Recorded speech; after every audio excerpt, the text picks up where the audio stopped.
Hi friends, Ayyanar துணை சீரியலில் இன்றைக்கி நாளைக்கான எபிசோடு பார்க்கலாம். புதுசாக பார்க்குறவங்களாம் அந்த சப்ஸ்கிரைப் பண்ணிக்கோங்க, லைக் ஹைப்பு கொடுத்து விடுங்க. வாங்க வீடியோக்குள்ளே போகலாம். நேற்றுக்கு எபிசோடு சனிக்கிழமை எதில் முடிச்சிருப்பாங்கன்றது பார்த்திங்கன்னா, பொங்கல் வைக்கிற சீனில் தான் முடிச்சிருப்பாங்க. அந்த மாதிரி பொங்கல் திங்ஸ் எல்லாம் வாங்கிட்டு குளிச்சுட்டு ரெடி ஆகும்போது தான் எபிசோடை அப்படியே முடிச்சிருப்பாங்க. இன்றைக்கி காலையில் பொங்கல் வைக்கிறதுக்கு எல்லோரும் ட்ரெஸ் பண்ணிவிட்டு வெளியில் நிற்கும்பொழுது பொங்கல் வைக்கணும், எப்படி வைக்கிறதுன்னு தெரியல அப்படின்ற மாதிரி நிலா சொல்ல ஆரம்பிக்கிறாங்க.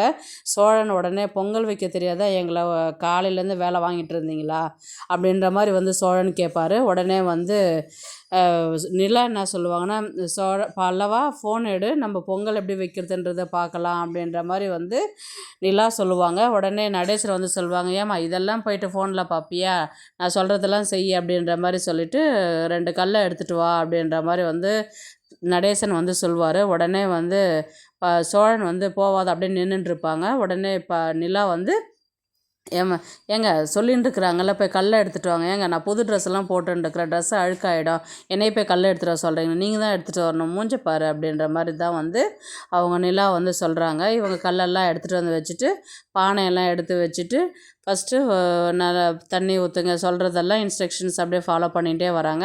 அதுக்கப்புறம் பார்த்திங்கன்னா நல்லா பொங்கி வருது. எல்லாருமே பொங்கல் அப்படின்ற மாதிரி சொல்கிறாங்க. அதுக்கப்புறம் அரிசி போடுமா அப்படின்ற மாதிரி நடேசன் சொல்கிறாரு. அங்கிள் நீங்கள் போடுங்க அங்கிள், எங்கள் வீட்டுக்கு வந்த மகாலட்சுமி நீதாம்மா, நாங்களாம் பொங்கலே கொண்டாடினது கிடையாது, உன்னால தான் நாங்கள் கொண்டாடுறோம், அதனால் நீயே எங்கள் வீட்டுக்கு வந்த மகாலட்சுமி, நீயே ஃபஸ்ட்டு போடு அப்படின்ற மாதிரி தான் நடேசன் சொல்கிறாரு. நிலாவும் எல்லோரும் நல்லா இருக்கணும்னு வேண்டிக்கிட்டு அரிசியை ஒரு கைப்பிடி போடுறாங்க. அதே மாதிரி எல்லாருமே வேண்டிக்கிட்டு ஒரு கைப்பிடி அரிசி போடுறாங்க. சாதம் நல்லா வெந்ததும் நடேசன் என்ன சொல்கிறாருன்னா, வெல்லம் போடுமா அப்படின்ற மாதிரி சொல்கிறாரு. எல்லாத்தையுமே போட்டுட்டுங்களான்னு, போடுமா எல்லாமே கரெக்டாக இருக்கும் அப்படின்ற மாதிரி சொல்கிறாங்க. அதுக்கப்புறம் பார்த்திங்கன்னா முந்திரி பருப்பு திராட்சை இது எல்லாத்தையுமே போட்டுருமா அப்படின்ற மாதிரி சொல்கிறாங்க. பொங்கல் ரெடி பண்ணி இறக்க வைக்கிற ஸ்டேஜில் பார்த்திங்கன்னா வானதி உள்ளே வராங்க. வானதி வந்தோடனே பாண்டியன் தான் ஃபஸ்ட்டு பார்க்குறாரு. வா வானதி அப்படின்ற மாதிரி சொன்னதுக்கு எல்லோரும் அப்புறம்தான் பார்த்துட்டு சேரன் வா வானதி அப்படின்ற மாதிரி சொன்னால் வராங்க அப்படின்ற மாதிரி வானதி உள்ளார வருவாங்க.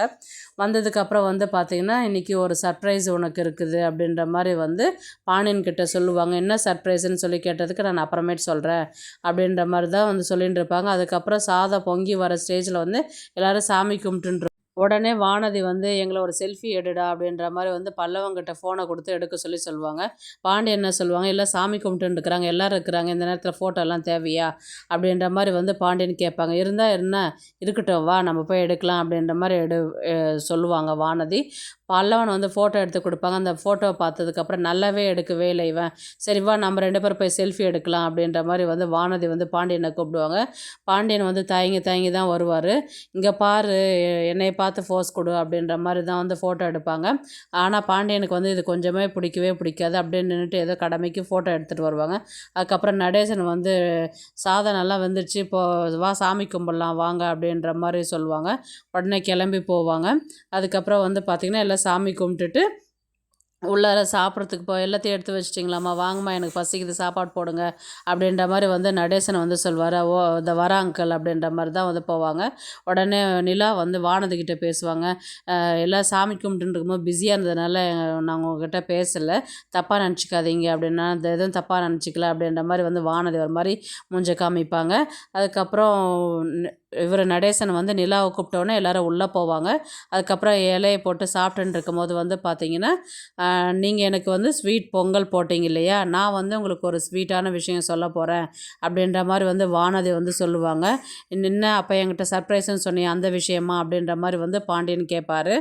ஆமாம் அப்படின்னு, என்ன விஷயம் அப்படின்னு சொல்லிட்டு எல்லாருமே கேட்டதுக்கு, ஏன்னா உங்கள் அண்ணன் என்ன மறுபடியும் வெளிநாட்டுக்கு போகிறானா அப்படின்னு சொல்லி கேட்டதுக்கு சோழன் கேட்பார். அதெல்லாம் ஒன்றும் கிடையாது அப்படின்ற மாதிரி வானதி சொல்லுவாங்க.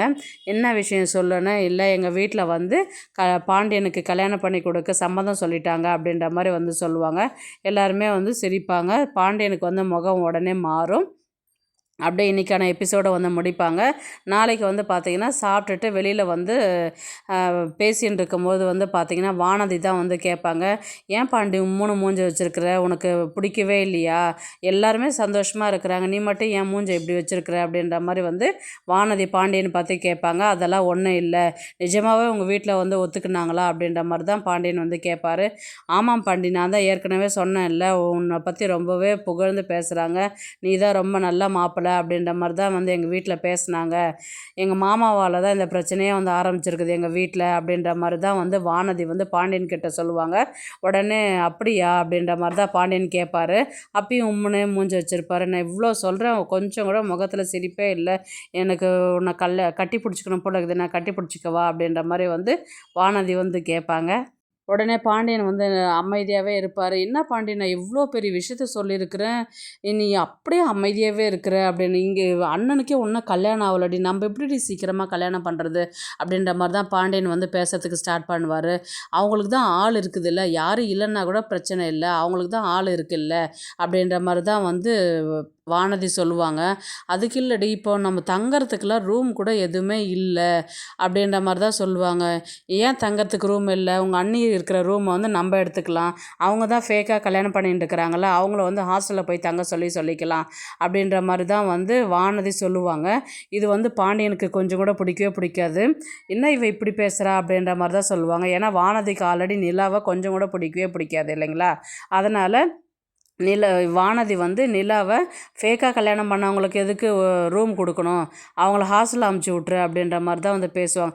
அவங்கள போய் எப்படி ஹாஸ்டலுக்கெல்லாம் அனுப்புவேன் எங்கள் அண்ணியை அப்படின்ற மாதிரி, எப்போ பார்த்தாலும் உங்கள் அண்ணி அவங்களுக்கு என்ன பார்க்கணும், அவங்களுக்கு என்ன செய்யணும், அப்படி தான் அவங்களுக்கு தான் கேர் எடுத்து பார்த்துக்கிறே தவிர்த்து, நான் எவ்வளோ பெரிய விஷயத்த சொல்கிறேன், முகத்தில் சிரிப்பே இல்லை, உங்கள் அன்னிக்கு தான் வந்து ரூம் வேணும் அப்படின்ற மாதிரி கேட்குறேன். ஏன் அப்போ நம்மலாம் கல்யாணம் பண்ணிக்கிட்டு வந்து நம்ம என்ன அவங்கள மாதிரி ஃபேக்காவாக இருக்கிறோம், ஃபேக்காவாக லவ் பண்ணிட்டு இருக்கிறோம், உண்மையாக லவ் பண்ணோம், உண்மையாக இப்போ கல்யாணம் பண்ண போகிறோம், நமக்கு தானே ரூம் தேவை, இப்போ அவங்க ஃபேக்காக கல்யாணம் பண்ணிவிட்டு சும்மா ஒரு ஆளுக்கு மட்டும் ஒரு ரூம் தேவையா, நீயே சொல்லு அப்படின்ற மாதிரி வந்து வானதி வந்து பாண்டியன் கிட்ட வந்து கடுகடுன்னு பேசுவாங்க. உடனே பாண்டியனுக்கு வந்து இது பிடிக்கவே பிடிக்காது. உடனே வந்து சேரன் வந்து கூப்பிடுவார் உள்ளர, இதை வரேங்க நான் அப்படின்ற மாதிரி வந்து பாண்டியன் கிளம்பி போகும்போது, நாளைக்கு பொண்ணு பார்க்கறதுக்கு வீட்டுக்கு வாங்க அப்படின்ற மாதிரி தான் வந்து வானதி எங்கள் அம்மா சொல்லி விட்டுருந்தாங்க, நீங்கள் எத்தனை மணிக்கு வரீங்கன்றதை சொல்லுங்கள், நான் வீட்டில் போய் பேசுகிறேன் நான் அப்படின்ற மாதிரி சொன்னதுக்கு, ரொம்ப நல்ல விஷயம்ப்பா, கண்டிப்பாக நாங்கள் சொல்கிறோம், நாளைக்கு இல்லைன்னா நாளைக்கு வரோம் அப்படின்ற மாதிரி தான் வந்து சேரன் வந்து சொல்லுவார். பாண்டியனுக்கு வந்து ஒரு விருப்பமே இல்லாத இருக்கும். ஏன்னா நிலாவை வந்து இவங்க அக்செப்ட் பண்ணிக்கிட்டு இங்கே இருக்க மாட்டாங்க அப்படின்றது மட்டும் பாண்டியனுக்கு ஒரு ஹிண்ட் மாதிரி போகுது. அதனால் அவங்க வந்து என்ன பண்ணுவாங்க, பாண்டியன் வந்து கல்யாணம் பண்ணிக்கலாமா வேண்டாவா அப்படின்ற மாதிரி தான் வந்து இந்த வாரம் ஃபுல்லாகவே கதையை கொண்டு போவாங்க. ஆல்ரெடி வந்து பார்த்திங்கன்னா ஒரு ப்ரொமோ வந்து நேற்றுக்கு சண்டே வந்து போட்டிருப்பாங்க. கல்யாணத்துக்கு பொண்ணு பார்க்க போகிறதுக்கே வந்து பாண்டியனுக்கு பிடிக்காமல் வராத சுவிட்ச் ஆஃப் பண்ணிவிட்டு வெளியில் இருக்கிறாரு.